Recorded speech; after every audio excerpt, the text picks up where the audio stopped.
자, 더디신 것 같아도 지금 조금 전에 질문도 이거 삼성전기의 거래량이나 변동성이 좀 예전만 못하네요 해주셨는데 맞습니다. 옳습니다. 근데 이제 더디인 것 같아도 우리가 이제 SFA 반도체 같은 경우 조금 이따 다시 전략을 잡아드리겠습니다만 더딘 것 같아도 여러분들의 소중한 자산이고 또 녹화방송 보시는 분들이 또 직장 다니시는 분들도 분명히 계실 거고 그래서 조금만 안정적으로 대처를 하면은 진짜 좋은 장이잖아요. 그리고 오늘 같은 경우에도 눈에 보이잖아요. 최근에 여러분들께 이걸 올려드리는 이유가 뭘까요? 이걸 올려드리는 이유는요. 저도 귀찮아요. 이거 실시간으로 계속 고쳐야 되니까 이거 무슨 그냥 모바일에서 보셔도 되고 다 하는 건데 이게 뭐나 된다고 그죠? 근데 이걸 해드리는 이유가 주변 증시를 보여드리면서 자신감을 가지세요 라고 말씀을 드리는 거예요. 자신감을 가지세요라고. 이 기회 아닙니까? 라고. 니케이가 지금 어떻게 됐냐면요. 어제 1.92% 올라오고 30년 만에 사상 최대치를 연출해 줬는데 오늘도 추가적으로 이렇게 강세를 띄고 있단 말이죠. 호주 같은 경우에도 마찬가지고 나스닥 S&P 500 지수 선물도 0.52% 53% 이렇게 돼 있는데 만약에 디커플링에 다시 접어든다 해도 미칠 건 없잖아요. 우리가 디커플링에 접어든다 해도 결론은 뭡니까? 다른 쪽의 기준에서 흐름 자체를 강세를 띠고 있어 줌으로써 우리의 기준도 어떻게 돼요? 강세로 추가적인 연동폭이 나올 수 있다라는 거죠. 그렇게 되면은 뭐가 무쉽고 뭐가 아쉬워요? 뭐가 무쉽고 뭐가 아쉽습니까? 그 결론적으로는 여러분들이 시장지수 주변 증시의 시장지수까지 놓고 보시면서 그 흐름과 함께 차분차분만 대처를 하시면 크게 무리 없는 그런 기준점에서의 대처가 형성이 될 수 있다라는 겁니다.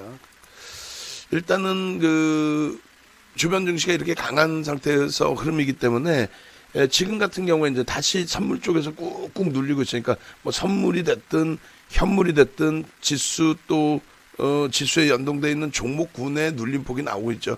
뭐 하이닉스도 마찬가지고 2% 등락 범위가 있었던 삼성전자도 마찬가지고 LG전자도 17만 원 공방에서부터 눌리고 자동차주들도 1%대 강세에서 눌리고 근데 뭐 1% 수준이야 이제 뭐 나올 수 있는 변동성 기준뿐이 안 되고 거래량 거래대금이 이제 사실은 좀 제한적인 상태에서의 흐름이잖아요. 결국은 뭐다? 결국은 방금 말씀드린 것처럼 니케이 쪽의 여전한 강세 속의 흐름에서 지금 9시 50분 기준으로 설정해 놓고 어차피 변동이 계속 나오니까 나머지 종목군들 간단하게만 볼게요. IT 쪽에 삼성전자의 21선 위쪽에서의 흐름인데 바닥권으로 인식하는 구간에서의 윗꼬리가 뭐 부담스럽지 않잖아요. 뭐 삼성전자 이거 부담이 되나요? 일본 기준에서 또 주봉 기준에서 또 월봉 기준에서 부담이 되나요? 전혀 부담 없죠.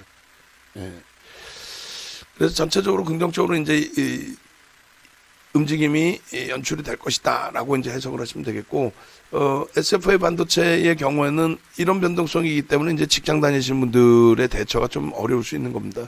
고점 대비해서 1,300원의 기준인데 어제 그 7,600원 편입 기준 설정 범위가 잡힌다면은 얼마예요? 3,000원 정도, 2,700원 정도의 기준이니까 2,700원이면은 40%, 35% 이틀 만에 대단한 거죠. 그렇게 해서 내가 최대한 양보하겠다. 얼마까지 9,800원 이탈되면은 뭐 전량 차익 실현하겠다라든가 SFA 반도체 같은 경우에 그리고 이 부분의 흐름을 여기서 전량 정리하겠다. 이거는 또 너무 멀잖아요. 그러니까 결론적으로 뭐 1.5% 수익이 많이 났으니까 2% 혹은 2.5% 그래서 10,000원의 일정 범위의 차익 실현 그리고 나서 뭐 5% 빌리는 9,800원에 또 차익 실현 이렇게 기준을 잡는다는 거죠. 그리고 SFA 반도체의 경우에 예를 들면은 고점이 이제 높아지다 보니 3분의 1과 2분의 1 지점이 조금씩 변동이 있는데 아까 이제 조금 전에 우리가 전략 기준 잡을 때 기준이 얼마예요? 9,900원, 9,700원이잖아요.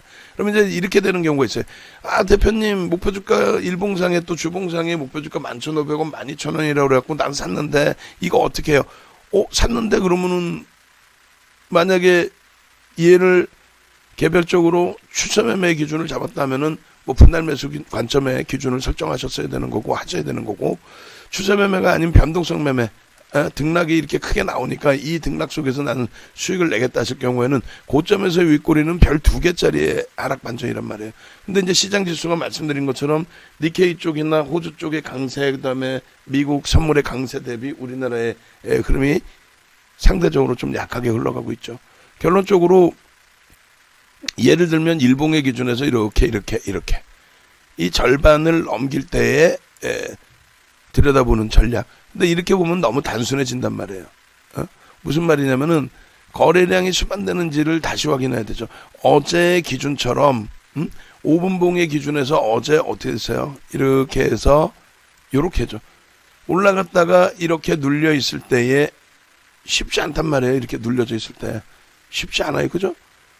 근데 이 부분에서 이제 돌렸단 말이죠. 돌릴 때의 거래량이 무조건 실리는 걸 확인해야 돼요. 오늘 기준에서 마찬가지예요. 미리 그어드렸던 9,700원, 9,900원의 기준이 있단 말이에요. 그러면 여기 밀려 내려왔어. 그럼 어떻게 들어가고 싶어도 못 들어가는 거 계속. 왜? 거래량이 수반이 안 돼 있잖아요. 위에 다시 그려드렸잖아요. 450만 주. 거래량이 수반되고 양봉이 나와야 된단 말이에요. 거래량이 수반되고. 그러니까 여기서 들어가고 싶다. 혹은 난 갖고 있는데 어떻게 하냐. 갖고 계시면 손절. 편입했는데 3% 빌려 손절. 나 추세 매매할 거는 분할 매수 단가 낮추시고 그 단가 대비 또 3% 5% 밀리면 손절. 그리고 나는 아직 안 샀는데 사고 싶다. 그러면 세게 돌리면서 그냥 가격만 9,700원 온다. 가격만 9,900원 온다. 그러면 안 된다는 거죠. 뭐가 형성돼야 된다? 거래량이 형성돼. 거래량이. 그렇게 해서 이 거래량이 이렇게 형성되어지고 돌려져서 매직 신호가 돌려질 때, 이 매직 신호는 뭡니까? 20MA 기준점에서 기울기의 전략 부분이 잡히는 내용이란 말이에요. 그러니까 결론적으로 요렇게 5분봉 기준에서 요렇게 5분봉 기준에서 거래량이 수반되고 돌려지는 모습이 형성돼야 된다. 그게 9시 57분 기준에서의 전략 기준 똑같습니다. 지지 450만 주 거래량 기준 설정이 되는 것이 재돌파, 그리고 재돌파가 되겠죠. 재돌파. 그러니까 똑같은 종목으로 누구는 수익을 내고 차익 실현하고 나오고, 누구는 지금 따라붙어서 손실을 보고 있고, 또 누구는 기회를 엿보고 있다가 돌렸을 때에 편입의 기준을 설정을 하고. 그죠? 그래서 그런 기준점이 명확하지 않으면 막연하게 대처를 하시면 오히려 낭패를 본다. 분봉에서 마찬가지. 1분봉 똑같이 그려드린 거예요. 똑같이. 저점과 시초가와 고점의 3분의 1과 2분의 1 지점에서 거래량이 얼마? 150만 주 최소 범위에 거래량이 터져줘야 된다. 거래량이 터져줘야 된다. 매직 시그널을 돌려줘야 된다. 양봉이 나와줘야 된다. 난 공격적이다 했을 때 9,700원을 넘기면서, 밑에서의 흐름이 아니에요. 9,700원을 넘기면서 거래량이 터져줘야 돼요. 9,700원을 넘기면서. 근데 거래량이 5MA, 20MA 딱 부딪히는 정도 수준에서 멈춰지고 있죠. 계속. 안 된다는 거예요. 거래량이 터지면서 움직인다. 그럼 양봉이 크게 나올 겁니다. 거래량이 수반된다는 거는 위에 매물을 전부 잡아간다라는 내용이 되겠죠. 잡아간다. 그러니까 재돌파, 지지가 아닌 재돌파. 그리고 150만 주의 거래량을 확인해야 됩니다. 그게 안 되면 못 들어가는 거예요. 이 위에 매물을 싹 걷어가면 20만 주 거래가 될 거 아니에요. 그러면서 또 쌓인 물량 또 체결해야 될 거고. 아직까지는 이제 막 10시니까 얼마든지 더 들여다보실 수 있는 시간이 돼요. 일주 월봉 다 마찬가지. 일봉 기준에서도 얼마든지 더 들여다볼 수 있어요. 그러니까 누구는 수익을 내고 누구는 손실을 보고, 또 이거를 만약에 문자로 너무 공격적으로 내보내 드리면 거래가 이제 제한적인 상태에서 추세 매매는 또 상관이 없어요. 거래가 제한적인 상태에서의 추세 매매는. 근데 거래가 터져 있는 상태에서의 추세 매매의 기준은 어떻게 돼요? 변동성이 커서 직장 다니시는 분들은 따라하기가 애매하죠. 금방 편입해서 대박 났다 하고 있는데 잠시 회의하고 나오니까 또 이 꼬리가 이만큼 달려있어요. 차익 실현 왜 못했어요? 이렇게 돼버린다. 그럴 바에는 차분하게 주력주에서 기준을 잡자. 그 주력주에서도 주력주도 밀려 있어요. 그건 이제 글로벌 증시가 지금 전체적으로 강세냐 약세냐 그런 흐름까지 같이 들여다보면서 대처를 하자. 그냥 막연하게 내 것만 들여다보고 대처를 할 수 있는 상황은 또 아니니까. 그래서 일주 월봉도 보시고, 그 다음에 글로벌 증시 보시면서 주력주 보시고. 글로벌 증시의 흐름은 어떻다? 상대적으로 우리나라가 제한적인 흐름이 나오는 거고 다른 쪽은 상대적인 강세를 띠고 있다. 다시 니케이도 1% 이상, 호주 0.52%, 나스닥 S&P 선물은 여전히 뭐 0.5, 0.6에 가까운 우리나라 지수도 0.57 상대적으로 좀 덜 오르는 거죠. 그 기준의 흐름이 거래 터지는 종목에서 연출이 되기를. SFA 반도체는 꾸준히 볼 수 있어요. 이재망 10시기 때문에 9,700원을 거래를 터뜨리면서 돌리느냐. 그것만 꾸준하게 들여다보시면 무난하겠습니다. 예, 아시겠죠?